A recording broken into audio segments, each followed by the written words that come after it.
Iran, Israel, America இதோட யுத்தம் பின்புலம். இது திணிக்கப்பட்ட போர். அயதுல்லா கொமேனியை கொல்ல வேண்டும் என்று சிஏஏவும் மொசாத்தும் இணைந்து நடத்திய நாடகம். அந்த நாடகத்தில் வெற்றி பெற்றிருக்கிறார்கள். இதுக்கு இஸ்ரேலை பயன்படுத்தி கொண்டிருக்கிறது அமெரிக்கா. ஒட்டுமொத்த UAE, Saudi Arabia, Kuwait, Qatar போன்ற நாடுகள்லாம் அமெரிக்காவின் கீழே யுஎஸ் ஏர்பேஸை உருவாக்குவதற்கு ஒப்புக்கொண்டு அமெரிக்காவின் அடிமையாக மாறிவிட்டார்கள். ஆனால் அதை எதிர்த்து போராடக்கூடிய ஒரே நாடு ஈரான் மட்டும்தான். கடந்த முறை நடந்த போரில் ஈரான் தகர்த்தெறிந்து இஸ்ரேலை கடைசியாக அழிவு நிலைக்கு கொண்டு சென்று விட்டது. இனிமேல் விட்டால் இஸ்ரேலை தரைமட்டமாக்கி விடுவார்கள் என்ற பயம் அமெரிக்காவிற்கும் இஸ்ரேலுக்கும் தொற்றிக்கொண்டது. யுஎஸ் ஏர்பேஸ் எங்கெல்லாம் இருக்கோ அங்கெல்லாம் இறங்கி அடிக்கிறது ஈரான். இஸ்ரேல் மேலேயும் மிசைல்ஸ் மழை பொழிகிறது. இந்த யுத்தம் எதை நோக்கி போய் முடியும்? இது எப்படி சார் புரிஞ்சுக்கிறது? ஆரம்பிச்சது நீ, ஆனால் முடிவு உன் கையில் கிடையாது. முடிவு எங்கள் கையில் இருக்கு ஈரான் சொல்லிடுச்சு. அது எங்கே போய் நிற்கும்ன்றது நமக்கு தெரியாது.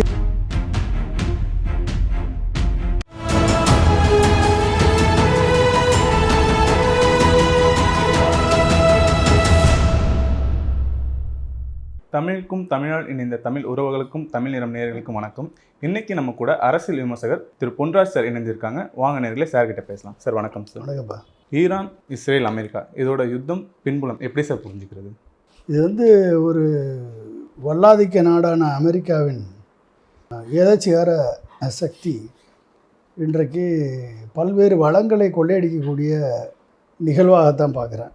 அதாவது அதனுடைய உலகத்தில் இருக்கக்கூடிய வளங்களை சுரண்டி அந்த நாடுகளை தனது வசமாக்கி, இல்லை என்றால் தனக்கு அடிமையாக இருக்கக்கூடிய ஆட்சியாளரிடம் ஒப்படைத்து அந்த நாட்டினுடைய வளங்களை சுரண்டுவது என்ற முடிவுக்கு அமெரிக்கா அமெரிக்காவினுடைய ஆட்சியாளரான ட்ரம்ப் காலத்தில் அது அட்வான்ஸ் லெவலில் போய் இன்றைக்கி ஈரானுடைய சுப்ரீம் லீடர் அயதுல்லா அலி கமேனியை அவர் குடும்பத்தோடு கொலை செய்யப்பட்டிருக்கிறார்கள்.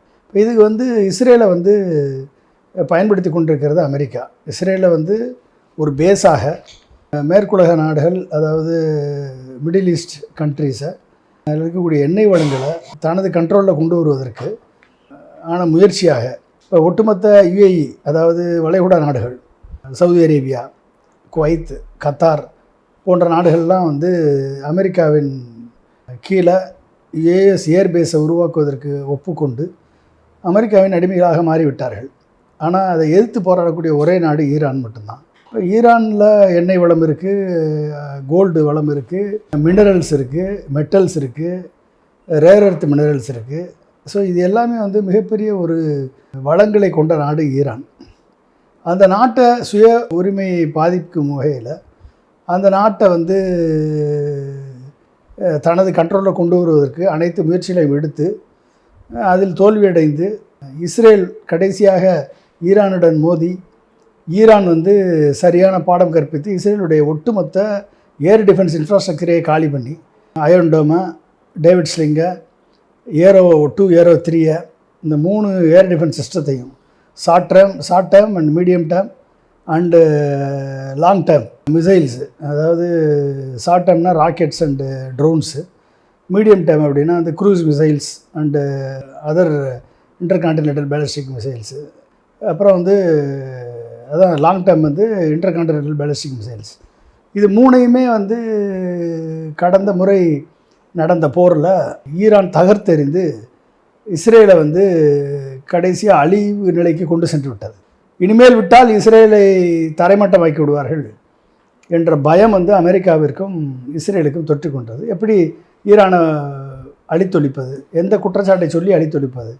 அவர்களுக்கு மேலே இல்லாத ஒரு குற்றச்சாட்டு என்ன அப்படின்னா, நியூக்ளியர் பாம் தயார் பண்ணுறாங்க என்ற ஒரு குற்றச்சாட்டை சொல்லி, யுரேனியம் என்ரிச் அதிகமாக பண்ணிட்டாங்க என்ற குற்றச்சாட்டை சொல்லி, யுரேனியம் என்ரிச்மெண்ட் ஃபெசிலிட்டியெல்லாம் B2 பாம்பரை வச்சு, பெரிய பங்கர் பாம்ஸை வச்சு தகர்த்தெறிந்து விட்டோம், நியூக்ளியர் சைட்ஸை நாங்கள் ஆபிலிட்ரேட் பண்ணிட்டோம் அப்படின்னு ட்ரம்ப் கொக்கரித்தார் போன முறை. இப்போ என்ன சொல்கிறாரு அப்படின்னா, நியூக்ளியர் மெட்டீரியல் உங்கள்கிட்ட இருக்குது, 400 kg என்ரிச்டு யுரேனியம் இருக்குது, 60% லெவலுக்கு என்ரிச்டு யுரேனியம் இருக்குது, இது 90% என்ரிச்டு யுரேனியம் ஆயிடுச்சு அப்படின்னா நியூக்ளியர் வெப்பன் கிரேடாக மாறிடும். நியூக்ளியர் வெப்பன் கிரேடாக மாறிடுச்சு அப்படின்னா within 4 weeks to 1 month nuclear device உருவாக்கிடலாம். இப்போ நியூக்ளியர் பாம் உருவாக்குறதுக்கு அனதர் 1 year, அப்புறம் மிசைலோட அட்டாச் பண்ணக்கூடிய மினியேச்சர் பாம்ஸ் உருவாக்குறதுக்கு அனதர் ஒரு 1 year. வித்தின் 2 yearsக்குள்ளே ஈரான் வந்து அணுசக்தி வல்லமை பெற்ற நாடாக மாறிவிட்டால் அது வந்து இஸ்ரேலை அழித்துவிடும் என்ற பயம் ஏற்பட்டிருக்கிறது. இஸ்ரேலில் 150 குண்டு இருக்குது, அணுகுண்டு இருக்குது. அதை வந்து வெளிப்படையாக இருக்குது என்ற குற்றச்சாட்டு இருக்கிறது. அந்த குற்றச்சாட்டை வெளிப்படையாக இது வரைக்கும் மறுக்கலை. அமெரிக்காட்ட இருக்குது, ரஷ்யாட்ட இருக்குது, நார்த் கொரியாட்ட இருக்குது, இந்தியாட்ட இருக்குது, பாகிஸ்தான் இருக்குது. அப்போ ஈரான் சுய உரிமையாக தன்னை பாதுகாத்துக் கொள்ளக்கூடாது என்று மிரட்டுவதில் என்ன நியாயம் இருக்கிறது? இப்போ ஜெனீவாவில் பேச்சுவார்த்தை நடத்திட்டு இருக்கும்போதே ப்ரீஎம்டிவ் ஸ்ட்ரைக் அடிக்கிறான் அப்படின்னா தாக்கி விடுவார்கள் என்ற நோக்கத்திற்காக நாங்கள் திருப்பி தாக்குகிறோம் என்று சொன்னால் அது எப்படி அதை எந்த வகையில் சேர்ப்பது? எனவே வந்து இது வந்து திணிக்கப்பட்ட போர். இது வந்து அயதுல்லா கொமேனியை கொல்ல வேண்டும் என்று சிஏஏவும் மொசாத்தும் இணைந்து நடத்திய நாடகம். அந்த நாடகத்தில் வெற்றி பெற்றிருக்கிறார்கள். அதில் வந்து சவுதி அரேபியா அவர்களுக்கு உதவி இருக்கிறது என்ற தகவல்கள் வருகிறது இன்டெலிஜென்ஸில். இது மூலமாக 30 பங்கர் பாம்ஸை வச்சு 2 ஏர் சுப்பீரியாரிட்டி விமானங்கள் போர் விமானங்களை வைத்து அந்த பங்கர் பாம்ஸை போட்டு ப்ரிஷியஸாக அடித்து அயதுல்லா கொமேனியையும் அவரது மருமகன் மற்றும் அவரது குடும்பத்தார் அப்புறம் அஃபீஷியல்ஸ் எல்லாம் 2-3 பேரை கொண்டிருக்காங்க. கொன்று கிட்டத்தட்ட ஒரு மிகப்பெரிய ஒரு அழிவை ஏற்படுத்தி ஒரு மிகப்பெரிய ரிட்டாலியேஷனுக்கு வழிவகுத்திருக்கிறது அமெரிக்காவும் இஸ்ரேலும். இது வந்து மிகப்பெரிய ஒரு பொருளாதார தாக்கத்தை, ஒரு நீண்டகால போர் விளைவுகளை இது வந்து உலகம் முழுக்க ஏற்படுத்தும் என்று தான் நான் கருதுகிறேன். அதுதான் சார், இப்போ கமேனியாவை எப்படி இவ்வளவு துல்லியமாக அந்த நாட்டுக்குள்ளே போயிட்டு அடிச்சிருக்க முடிஞ்சது சார்? உங்களுக்கு வந்து இன்றைக்கி இருக்கக்கூடிய லொக்கேஷனை, ப்ரிசியஸ் லொக்கேஷனை, இங்கே தான் இருக்காங்கன்ற லொக்கேஷன் எல்லா லொக்கேஷனும் மேப் பண்ணி வச்சுருக்காங்க. இங்கே தான் இருக்காங்கன்ற இன்டெலிஜென்ஸ் வந்த உடனே இங்கேருந்து ஆப்ரஹாம் லிங்கன் போர்க்கப்பல் இருக்குது, இல்லை இஸ்ரேலிருந்து போர் விமானங்கள் மூலமாக இந்த பங்கர் பாம்ஸை எடுத்துகிட்டு போய் 30 பாம் வரைக்கும் போட்டிருக்காங்க. 30 to 40 செகண்ட்ஸில் 1 minute வேலையை முடிச்சிட்டாங்க. ப்ரிசியஸாக அடிச்சிருக்காங்க. ஸோ அது வந்து கண்ணிமைக்கும் நேரத்திற்குள்ளே இந்த தாக்குதல் நடத்தப்பட்டிருக்கிறது. அவர் வந்து தைரியமாகத்தான் அந்த இடத்துல அவர் இருந்திருக்கார். அவர் நினச்சிருந்தா அண்டர் கிரவுண்டாக இருந்தால் கூட இது 100 அடிக்கு மேலே பாய்ந்து சென்று தாக்கக்கூடிய இடமாக இருந்திருக்கிறது. அதற்கு மேலே வந்து 200 அடி 300 அடி, இப்போ நம்ம ஊரில் மெட்ரோ போட்டிருக்காங்க, 300 அடி கீழே தான் இருக்குது. ஸோ அந்த மாதிரி இருந்திருந்தால் ஓரளவுக்கு தப்பித்திருக்கலாம். ஆனால் அதுக்கு பயப்படலை. அவர் 89 வயசில் இருந்தாலும் இந்த இடத்துல தான் இருக்கேன்னு சொல்லி அவர் தைரியமாகத்தான் இருந்திருக்கிறார். எனவே தைரியமாக ஃபேஸ் பண்ணியிருக்காரு. ஏன் இப்படி தைரியமாக ஃபேஸ் பண்ண முடியுது அப்படின்னா சக்ஸஷன் பிளான் கரெக்டாக இருக்குது அவங்ககிட்ட. இவர் மரணமடைந்தாலும், சுப்ரீம் லீடர் மரணமடைந்தாலும் கண்டினியூட்டி மிஸ் ஆகாமல் அதை தொடர்ந்து நடத்துவதற்கு அவங்கள்ட்ட ஒரு இன்ட்ரிம் லீடர்ஷிப் கவுன்சில்னு ஒன்று வச்சுருக்காங்க. அந்த கவுன்சில் வந்து இம்மீடியட்டாக ஃபார்ம் பண்ணிடுவாங்க. பிரசிடெண்ட்டு, அப்புறம் வந்து சீஃப் ஜஸ்டிஸ், அப்புறம் வந்து அவங்களுடைய மத குருமார்கள்லேருந்து 88 பேர்லேருந்து ஒருத்தர் கிளரிக்ஸ். அந்த கிளரிக்ஸ் ரிலீஜியஸ் கிளரிக்ஸ், அதுக்கு பேர் அசம்பிளி ஆஃப் எக்ஸ்பர்ட்ஸ்னு பேர். அதுக்கு பேர் 88 பேர் இருக்காங்க. அந்த 88 பேர்லேருந்து ஒருத்தரை வந்து செலக்ட் பண்ணுவாங்க. செலக்ட் பண்ணப்பட்டவர் வேறு வந்து அவரும் அயதுல்லா அல்ரிசா அராபின்னு பேர். அவருடைய மகன் தான்.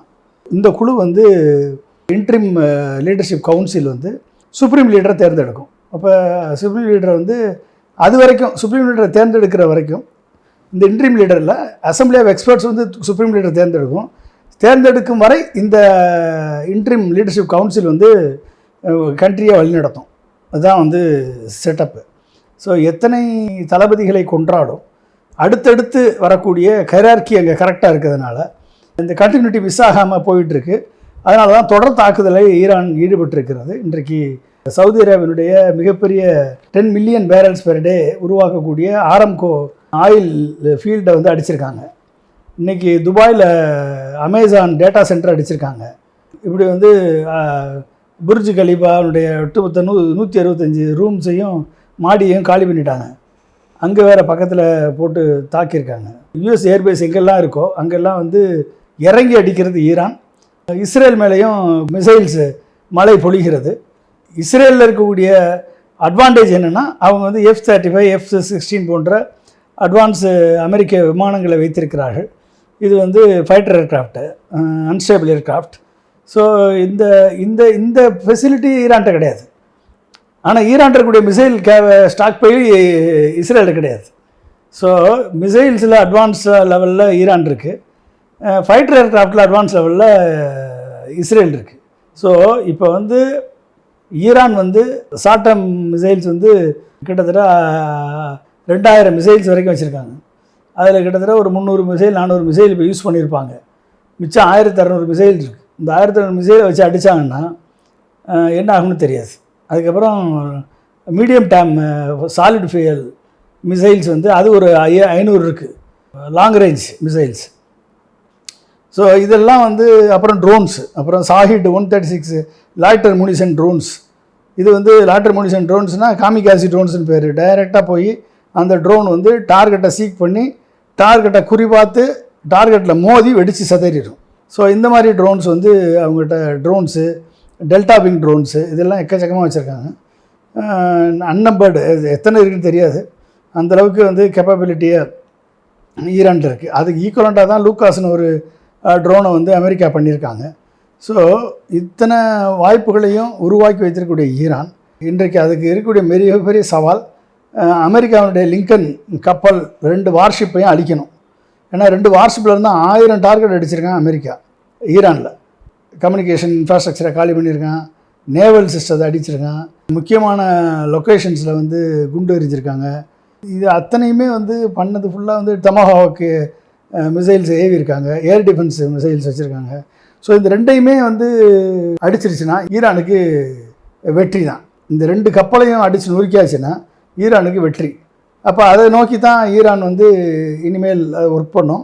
அது மட்டும் இல்லாமல் entire middle east, Saudi Arabia, அப்புறம் வந்து குவைத்து, கத்தார், இந்த ஓமன் போன்ற நாடுகள் தங்கள் நாட்டில் இருக்கக்கூடிய US ஏர்பேஸை காலி பண்ணலைன்னா உங்களுடைய எக்கனாமிக் அசட்ஸ் அடிக்கக்கூடிய சூழல் வரும் பொழுது அவர்களும் அங்கே அமைதி திரும்பணும். அப்படின்னா ஒன்று ஈரானை அழிக்கணும் அமெரிக்கா இஸ்ரேல் துணையோட, இல்லைன்னா வந்து ஏர்பேஸை காலி பண்ணணும்.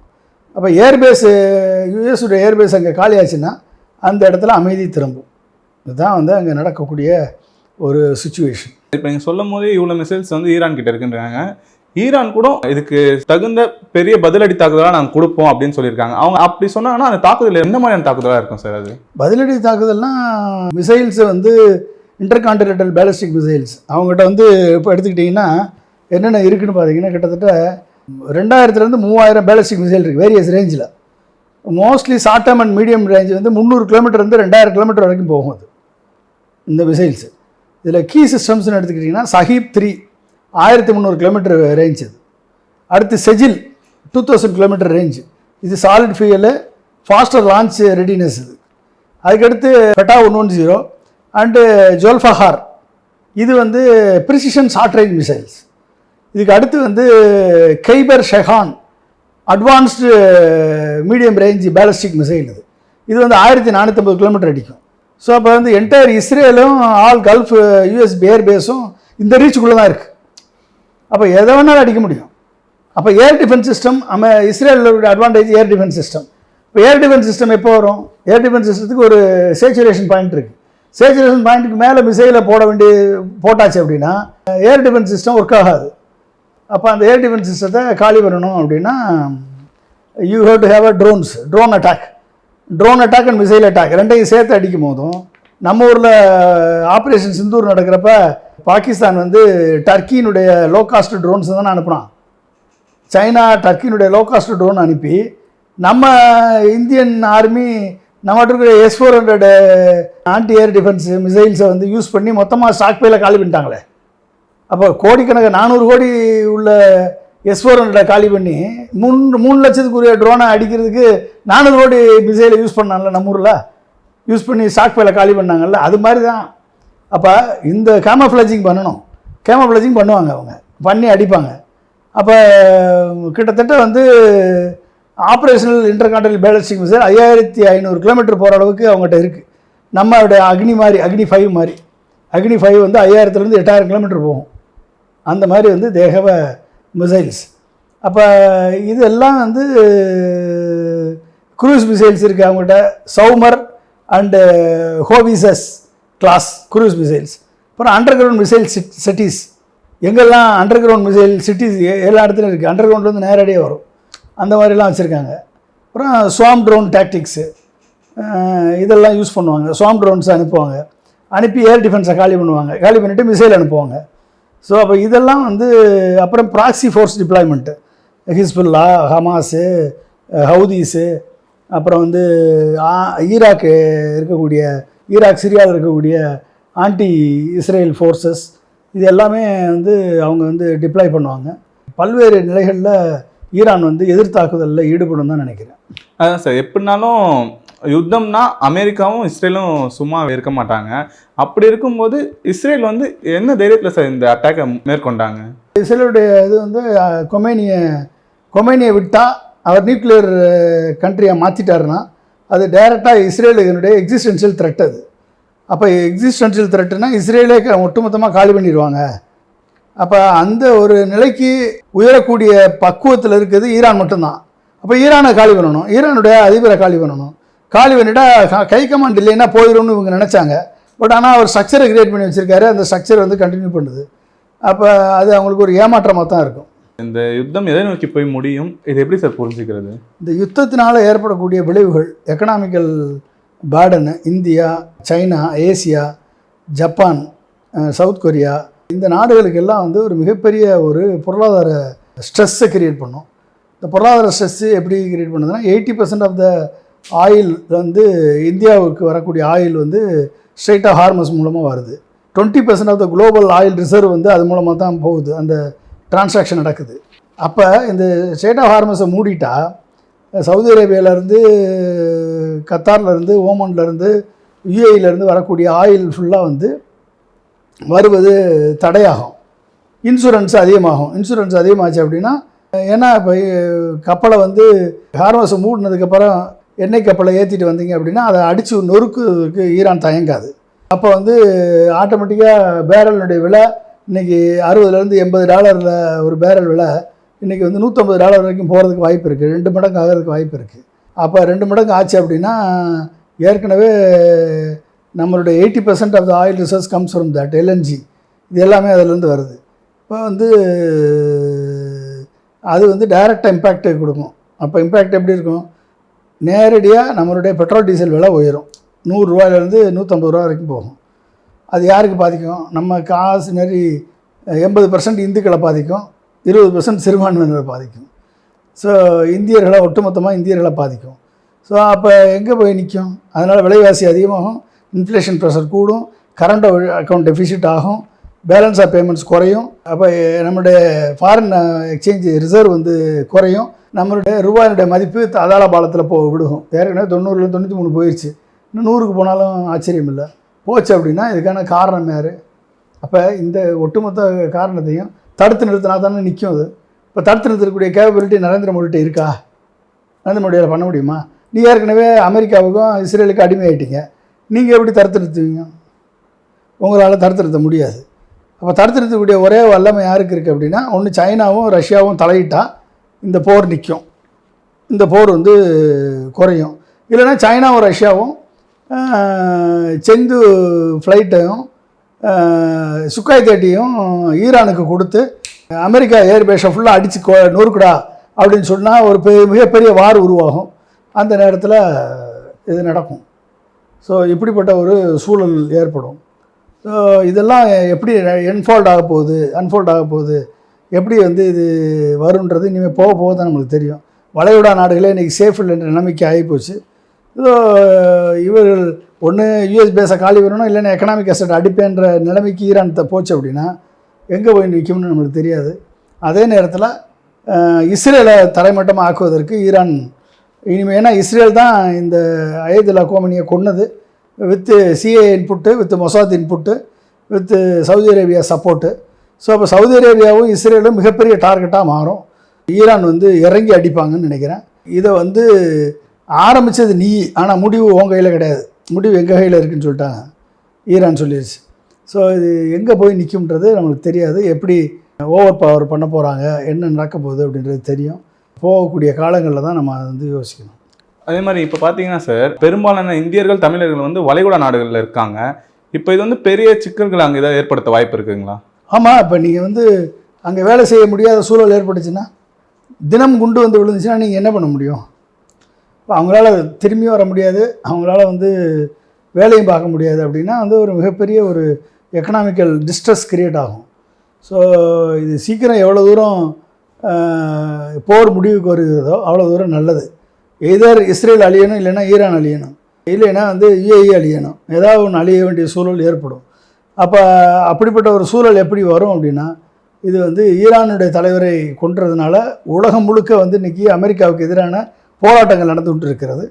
அந்த போராட்டங்கள் விளைவாகவும் ஏற்படக்கூடிய அழுத்தம், அந்த அழுத்தத்தின் காரணமாக நாடுகள் வந்து முன்னெடுத்து இந்த போரை முடிவு கொண்டுவதற்கான ஒரு சூழல் ஏற்பட்டால், சைனா, ரஷ்யா போன்ற நாடுகள் மூலமாக ஒரு யுனைடெட் நேஷன்ஸுக்கு ஒரு அழுத்தம் ஏற்பட்டு, அமெரிக்காவுக்கு ஒரு அழுத்தம் ஏற்பட்டு இது முடிஞ்சால் தான் முடியும். இல்லைன்னா வந்து ஈரான் வந்து சைனா, ரஷ்யா உதவியுடன் அமெரிக்காவுடைய பேஸஸ் எல்லாத்தையும் மொத்தமாக அழிக்கணும். அந்த மாதிரி குண்டுமலை பொழிந்து அழித்தால்தான், ஏவுகணை மலை பொழிந்து அழித்தால்தான் இதுக்கு ஒரு முடிவு கிடைக்கும். அதான் சார், இப்போ நீங்கள் சொன்ன மாதிரி இதோட அடுத்த கட்டமாக சீனாவும் ரஷ்யாவும் ஏதாவது ஸ்டாண்ட் எடுக்க வாய்ப்பு இருக்குங்களா சார்? வாய்ப்பு இருக்குது. பட் இன்னும் அவங்க வந்து எந்த லெவலுக்கு, ஏன்னா ஏற்கனவே அவங்களும் சைனா வந்து இஸ்ரேல் அழிக்கப்பட்டால் ஒழிய அந்த பிராந்தியத்தில் அமைதி நிலவாதுன்னு சொல்லிடுச்சு. ரஷ்யா அதுக்கு கண்டனம் சொல்லியிருக்காங்க, நாங்கள் வருவோம்னு சொல்லிட்டு. நீ எந்த அளவுக்கு அவங்க இறங்க போகிறாங்கன்றதை பொறுத்து தான் இதனுடைய முடிவு என்னன்னு தெரியும். அதே மாதிரி ஈரானோட அரசியல் மாற்றம் தான் அமெரிக்கா எதிர்பார்க்குது. இது அவங்களாம் நடத்திட முடியும்னு நினைக்கிறாங்களா சார்? அப்படி பார்த்தா அமெரிக்காவில் தான் ட்ரம்ப்புக்கு எதிராக போராட்டம் நடக்குது எல்லா மாநிலத்திலையும். ட்ரம்ப்பை மாற்றிடுமா? ட்ரம்ப்பு செஞ்ச வேலை வந்து அன்கான்ஸ்டிடியூஷன் சொல்லி காங்கிரஸ் டிக்ளேர் பண்ணுது. ட்ரம்ப்பை மாற்றிடலாமா? ட்ரம்ப்பு பண்ண டாரிஃப் வந்து இட் இஸ் வார் ஆன் நெய்பர்ஹுட்னு சொல்லி அன்கான்ஸ்டிடியூஷனல் டிக்ளேர் பண்ணுது சுப்ரீம் கோர்ட்டு. இப்போ ட்ரம்ப்பை தூக்கிடலாமா? ட்ரம்ப்பை தூக்கிட்டால் பிரச்சனை முடிஞ்சு போயிடுமா? அப்போ என்னென்னா, ட்ரம்ப்பினுடைய ஓவர் எந்தூசியாசத்தினால, ட்ரம்ப்பினுடைய ஓவர் ரியாக்ஷனால் இன்றைக்கு வந்து ஒரு இன்ஸ்டெபிலிட்டி கிரியேட் ஆகிருக்கு. ஒட்டுமொத்த உலகத்தையும் அது பாதிக்கிறது. ட்ரம்ப்பினுடைய ஓவர் ஆக்கிரமிப்பு எண்ணங்கள் sovereignty, integrity of the other நேஷன்ஸை இன்றைக்கு வந்து கொஸ்டின் பண்ணுது. இது வந்து இஸ் நாட் கரெக்டு. அப்போ வந்து டெமோக்ராட்டிக் கண்ட்ரியான அமெரிக்கா இப்படிப்பட்ட ஒரு சர்வாதிகாரியை தேர்ந்தெடுத்திருக்கிறது என்பதை நினைக்கும் பொழுது உண்மையிலே இது ஒரு அமெரிக்காவுக்கு ஒரு ஆபத்து தான் என்று தான் நான் கருதுகிறேன். அமெரிக்காவும் இஸ்ரேலும் தொடர்ந்து இந்த மாதிரி ஒரு விஷயத்தை பண்ணிகிட்டே இருக்காங்க. அடுத்த நாட்டோட தலைவர்களை கொல்றதுன்ட்டு இது தொடர்ந்து நடந்துகிட்டே இருக்குமா சார்? ஆமாம், ட்ரம்ப் இருக்க வரைக்கும் நடக்கும். பைத்தியக்காரங்கள் இருக்கும் போதும் பைத்தியக்கார நடவடிக்கைகள் தானே இருக்கும். நீங்கள் வந்து ஒரு சர்க்கஸ்காரனை கொண்டு ஆட்சியில் ஏற்றி வச்சிங்கன்னா அவன் மக்களை மகிழ்விப்பதற்காக சர்க்கஸ் தான் பண்ணுவானுடைய, நாட்டை வந்து நல்லா ஆளுவான்றது எப்படி நிச்சயம் கிடையாது. அது அமெரிக்காவுக்கும் இஸ்ரேலுக்கும் கடிவாளம் போடக்கூடிய அளவுக்கு ஒரு ஸ்ட்ராங்கான ஒருத்தவங்க இங்கே இல்லைன்றதான் இங்கே பிரச்சனையாக இருக்குங்களா சார்? யாரும் இல்லை. ரஷ்யா தான் இருக்க வேண்டிய நிலையில் இருக்கக்கூடிய ரஷ்யா, சைனா. பிரிக்ஸ் சேர்ந்தால், அது பிரிக்ஸில் இந்தியா வந்து ஒரு வீக்கஸ்ட் பார்ட்னர். ஏன்னா இந்தியாவுடைய பிரைம் மினிஸ்டர் வந்து ஒரு அமெரிக்காவினுடைய அடிமையாக மாறிவிட்டார். எனவே வந்து இந்தியா இல்லாமல் பிரிக்ஸ் கண்ட்ரிஸு வந்து இறங்குனா இது வந்து ஒரு மாற்றம் ஏற்படும். யூரோப்பியன் யூனியனும் அமெரிக்காவுக்கு தாளம் போடுற நிலையில் இருக்கும் பொழுது அமெரிக்கா அப்பர் ஹேண்டு தான் எடுக்கும். ஆனால் அந்த அப்பர் ஹேண்டை பண்ணுவதற்கு ரஷ்யாவும் சைனாவும் இறங்கணும், வடகொரியாவும் இறங்கினால் இதுக்கு ஒரு தீர்வு கிடைக்கும். இப்படி தொடர்ந்து நடந்துகிட்டே இருந்தால் மற்ற நாடுகள்லாம் ஒன்றிணைஞ்சு ஏதாவது நடக்க வாய்ப்பு இருக்குங்களா? ஒரு போராக, மூன்றாம் உலக போராக வருமா என்று தெரியவில்லை. அது வந்து எந்த அளவிற்கு இந்த போரை வந்து ரஷ்யாவும் சைனாவும் ஈரானோடு சேர்ந்து இதை எதிர்கொள்கிறதோ அந்த அளவிற்கு இது மூன்றாம் உலக போராக மாறுமா, இல்லை வந்து சீக்கிரம் இந்த பிரச்சனை முடிவுக்கு வருமா என்பது தெரிய வரும். இந்த நேரத்தில் இணைந்து உங்கள் கருத்துக்களை பகிர்ந்து கொண்டமைக்கு நன்றி சார். நன்றி. இதே போன்று நிகழ்கால அரசியலின் சாரம்சங்களை அரசியல் ஆளுமைகளின் நேர்காணல் வழியே தொடர்ந்து காண தமிழ் நிறம் வலையொலியை சப்ஸ்கிரைப் செய்யுங்கள். தங்களின் மேலான கருத்துக்களை கருத்துளை பெட்டியில் பதிவிடுங்கள். நன்றி, வணக்கம்.